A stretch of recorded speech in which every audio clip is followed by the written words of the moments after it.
Vous l'avez certainement remarqué, on est en pleine période de canicule, donc ça peut monter jusqu'à 40 degrés en extérieur. Moi j'ai la chance à l'intérieur là dans mon appart qui est très bien isolé, j'ai la chance de me maintenir à 25,5 degrés. C'est quand même chaud, surtout que la nuit on peut pas vraiment aérer, ça descend pas vraiment en dessous de 25 degrés. Mais en tout cas la journée j'ai la chance que ça monte pas plus haut. Je vous raconte pas la galère pour aller travailler si vous êtes comme moi, que vous travaillez dans un bureau en intérieur, donc pas climatisé. Aujourd'hui, j'ai travaillé avec à peu près 35 degrés. Autant vous dire que c'est pas les journées les plus productives. Et pour ceux qui travaillent en extérieur, j'espère que vous pouvez vous mettre à l'ombre ou que vous ne travaillez pas en plein soleil et que vous pouvez vous rafraîchir. On va voir aujourd'hui plusieurs moyens comment se protéger de la canicule, comment se prévenir de la canicule qui court à l'heure actuelle. Il y a plusieurs techniques que je vais vous partager aujourd'hui. La première chose à faire, c'est de bien s'hydrater. On l'entend partout à la radio, on l'entend à la télé. Il y a énormément de spots publicitaires et de prévention depuis la dernière canicule. En effet, la dernière canicule avait fait 18 000 morts, alors que celle qui a eu lieu il y a à peu près un mois, au mois de juin, a fait seulement, on va dire seulement, avec des guillemets, seulement entre 15 et 30 morts. Je me souviens plus du chiffre exact. Alors c'est bien beau de dire qu'il faut s'hydrater, mais comment est-ce qu'on s'hydrate correctement pour vraiment hydrater son corps? Qu'est-ce qu'il faut boire? Qu'est-ce qu'il faut manger? Alors tout d'abord, la première chose à faire, c'est de boire de l'eau, évidemment. Restez toujours avec une bouteille d'eau à portée de main, pour la simple et bonne raison que quand il fait chaud, notre corps, par principe, va suer, on va transpirer, on va perdre de l'eau par notre peau. Et il faut savoir qu'on va perdre jusqu'à 2 voire 3 litres d'eau, dans ce qui représente à peu près 6% de la masse totale d'un homme. Un homme contient à peu près 60% d'eau et un enfant 75% d'eau. C'est pour ça que les enfants et les personnes âgées sont vraiment les personnes les plus à risque lors des périodes de canicule. Les enfants parce qu'ils contiennent énormément d'eau, donc une grosse perte d'eau induit une plus grosse perte de leur masse corporelle. En plus souvent ils sont plus petits, donc s'ils perdent 2 litres d'eau par rapport à leur poids, ça représente beaucoup plus que pour un homme de 70 kg. Et les personnes âgées tout simplement parce qu'elles n'ont plus ou très peu la sensation de soif. Donc pour elles, il faut vraiment boire de manière forcée, il ne faut pas attendre la sensation de soif. Mais alors boire de l'eau, ok, boire 1 litre, 2 litres, 3 litres, est-ce qu'il faut boire 10 litres? Est-ce qu'il faut faire comme les coureurs du Tour de France et boire 10 litres d'eau par jour?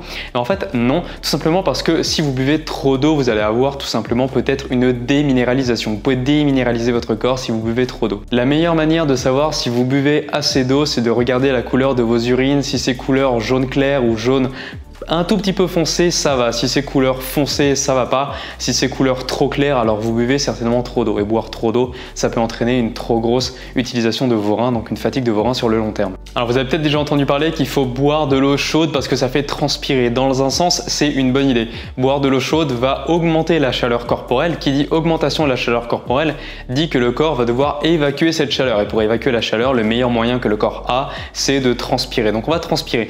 Donc le danger avec ça serait de transpirer beaucoup trop et de ne pas reboire d'eau assez en suffisance.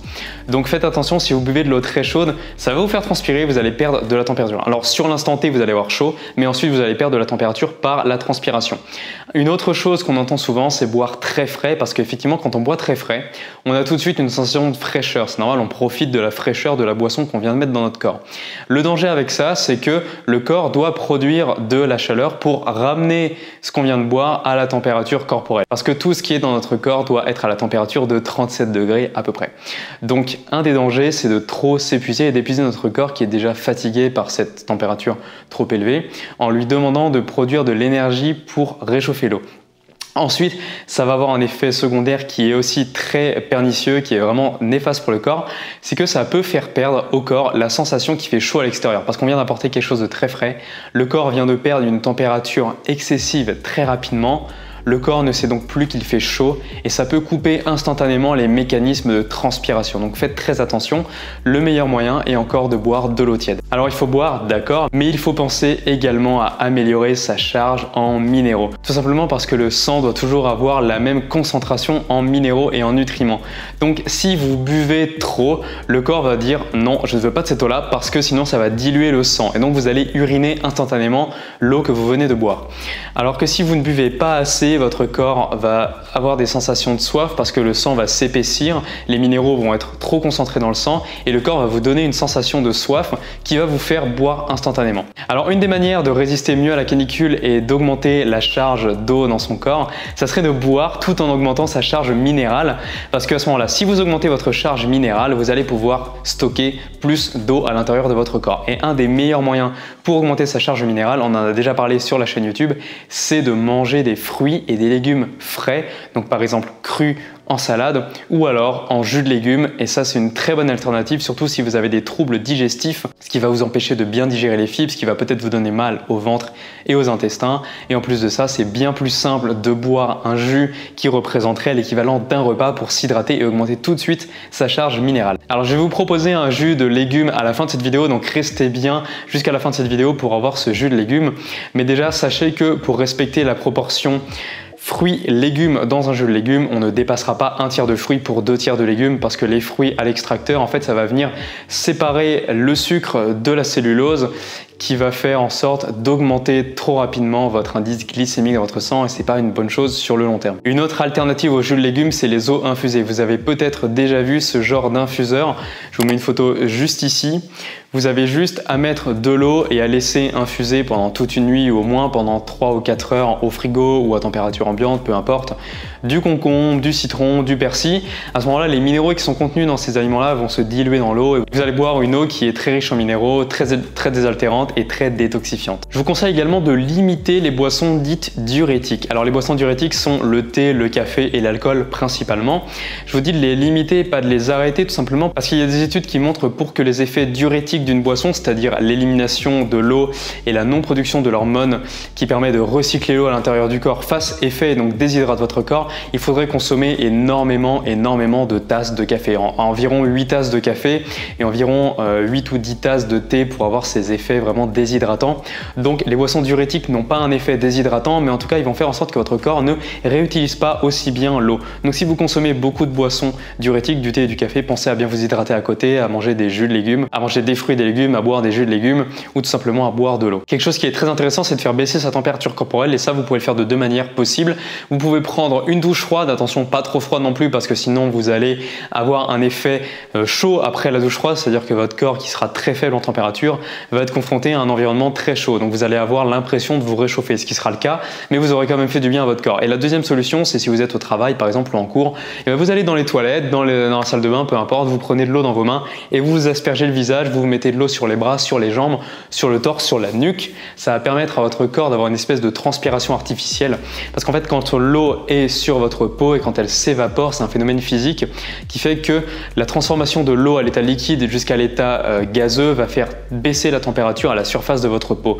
Donc c'est un moyen très simple pour votre corps de perdre en température. Alors comme on l'a vu au début de la vidéo, il faut manger des fruits et des légumes frais. Évitez tout ce qui est produit transformé, parce que ce sont des produits qui sont très denses, très chargés, qui sont très peu hydratants pour le corps. Au contraire, ils vont demander une charge hydratante à votre corps. Vous allez perdre de l'eau en consommant des produits trop transformés. Mais moi, ce que je vais vous inviter à faire, et c'est ce que j'expérimente depuis quelques jours déjà, c'est de ne pas manger le midi. Pourquoi? Parce que quand vous mangez, vous allez demander une charge digestive à votre corps. Donc il va se fatiguer, il va s'échauffer, vous allez avoir chaud après avoir mangé. Alors pourquoi ne pas manger uniquement le matin et le soir et de faire un jeûne intermittent entre le matin et le soir? Si à l'heure actuelle vous déjeunez seulement le midi, pourquoi pas allonger le jeûne du matin jusqu'au soir, ne pas manger ni le matin ni le midi et faire un seul repas, un seul gros repas le soir, ou bien transvaser tout ça et le faire uniquement le matin. Le jeûne est vraiment excellent pour ça, il va réduire la charge digestive, il va réduire l'énergie qu'il va devoir fournir votre corps pour digérer les aliments que vous lui avez donnés, et également il va économiser de l'eau, parce que la digestion ça consomme de l'eau, donc vous allez garder de l'eau à l'intérieur de votre corps et vous allez garder plus d'énergie, sachant qu'on se sent déjà très fatigué quand il fait chaud, autant garder le maximum d'énergie. Donc vous n'êtes pas obligé de jeûner, mais en tout cas essayez de manger moins. Moi je vous invite vraiment à jeûner. Jeûner le midi c'est vraiment facile, parce que si vous prenez un bon petit déjeuner et si vous savez que le soir vous allez remanger, c'est beaucoup plus simple que de ne pas manger pendant une journée. Donc allez-y, expérimentez le jeûne intermittent pendant cette période de canicule, je pense que vous allez me remercier. Enfin maintenant en bonus, je voudrais vous présenter plusieurs techniques pour prévenir les prochaines canicules, si des fois il devait y en avoir d'autres cette année 2019. Alors tout d'abord, ce qu'on va faire, c'est qu'on va entraîner notre corps à résister à la chaleur. Donc pour ça, vous avez une méthode très simple, ça s'appelle les bains de Salmanov. Je vous laisse vous renseigner sur internet, j'ai pas encore fait de vidéo là-dessus sur cette chaîne YouTube. Si vous avez une baignoire, c'est ce qu'il faut. Si vous en avez pas, bon, oubliez. Mais en gros, l'idée, c'est d'augmenter progressivement la température du bain dans lequel vous êtes pour que votre corps s'habitue progressivement à résister à des températures de plus en plus élevées jusqu'à peu près 40 degrés. Parce que le corps est très doué pour résister à des températures fraîches, il sait facilement se réchauffer, il va juste consommer plus d'énergie pour produire de la chaleur, mais il a plus de mal à résister à la canicule. Vous le voyez bien, on a vraiment tous du mal à résister à la chaleur parce que le seul moyen qu'il a de perdre de la température, c'est de transpirer. Sauf que voilà, il ne peut pas transpirer plus que la surface de sa peau, sachant qu'on est habillé, donc il y a toute cette surface-là par laquelle l'eau ne peut pas s'évacuer. Ensuite, pour renforcer votre corps, prenez des douches froides. Ok, les douches froides, ça va plutôt renforcer votre corps sur le côté froid, donc plutôt pour l'hiver, mais également ça va renforcer votre corps sur le côté cardiaque. Et si votre corps est plus performant, si vous résistez mieux au stress, vous allez de toute manière plus facilement résister au stress de la canicule. En plus de ça, si vous alliez la douche froide à par exemple un exercice de cohérence cardiaque ou un exercice de respiration, vous allez entraîner, vous allez renforcer votre cœur et votre système respiratoire. Et ça va faire en sorte que pendant les périodes de canicule, votre cœur ne va pas s'affoler. Votre cœur ne va pas battre la chamade parce qu'il sera musclé. Donc, évitez également le sport quand il fait trop chaud et faites-le plutôt avant pour renforcer votre corps. Faites des exercices de respiration, faites des exercices de méditation et entraînez-vous à la douche froide. En effet, le corps ne peut pas aller plus loin qu'une certaine limite et cette limite, c'est la limite dans laquelle vous l'avez poussé au plus loin. Il faut repousser cette limite. Il faut apprendre à repousser la limite adaptative du corps. Et pour faire ça, et ça c'est le duo gagnant, c'est jeûner et douche froide. C'est vraiment les deux plus grosses choses que vous pouvez mettre en place dans votre vie pour renforcer votre corps sur le long terme de manière très simple. Ça vous coûte absolument rien, au contraire, vous allez même faire des économies. Avant de vous présenter un jus très hydratant à faire pour cette période de canicule, vous pouvez vous inscrire à la lettre privée. Je vous envoie un email tous les lundis matins à 7 h. C'est totalement gratuit, ça arrive directement dans votre boîte mail et c'est des infos totalement exclusives que je ne vais pas partager sur YouTube, en tout cas pas dans l'immédiat. C'est des infos que uniquement toi, uniquement vous, les personnes qui sont inscrites à ces emails, recevrez. Je ne partagerai ces infos nulle part ailleurs, c'est un privilège que je vous donne. L'inscription est totalement gratuite, vous pouvez vous désabonner à n'importe quel moment, donc vous ne prenez aucun risque, je prends tout le risque, donc ça coûte rien, le formulaire est en dessous, vous avez juste à rentrer votre prénom et votre adresse email. Maintenant, je vais vous présenter un jus qui est vraiment très simple à faire. Pour ça, évidemment, il faut avoir un extracteur de jus. Si vous avez une centrifugeuse, ça fait l'affaire, mais sachez qu'une centrifugeuse va détruire les minéraux par rapport à un extracteur de jus parce que la centrifugeuse tourne beaucoup plus vite. Bref, on reparlera de ça dans d'autres vidéos. Alors, un jus très simple à faire, c'est tout simplement d'utiliser du concombre, du céleri branche, de l'eau de coco et pourquoi pas de la pastèque. Parce que tous ces aliments-là sont très riches en minéraux. Ce sont des aliments qui sont très riches en minéraux quand on se déshydrate, parce que par exemple le sélénium, le zinc sont des aliments, des minéraux qu'on perd très facilement par la peau dans la transpiration, et ça le concombre, le céleri vont nous l'apporter. En plus de ça, le céleri a un effet hypotenseur, ça veut dire que ça va venir dilater les vaisseaux sanguins, et donc ça va permettre une meilleure transpiration, une meilleure évacuation de la température par les pores de notre peau. Voilà les jeunes pousses, j'espère que cette vidéo vous a plu. Comme d'habitude, si elle vous a plu, n'hésitez pas à commenter, à partager et surtout à laisser un gros like, ça fait toujours plaisir. Abonnez-vous pour ne rien rater des prochaines vidéos, activez la petite cloche évidemment, comme ça vous serez notifié à chaque fois qu'une nouvelle vidéo va sortir. Je vous laisse là, on se dit à la prochaine. Prenez soin de vous, prenez soin de votre alimentation, mangez et vivez en conscience. On est là pour ça, pour changer le monde et pour se changer nous-mêmes en conscience, en étant conscients de nos actes. Prenez soin de vous, on se dit à la prochaine. Ciao!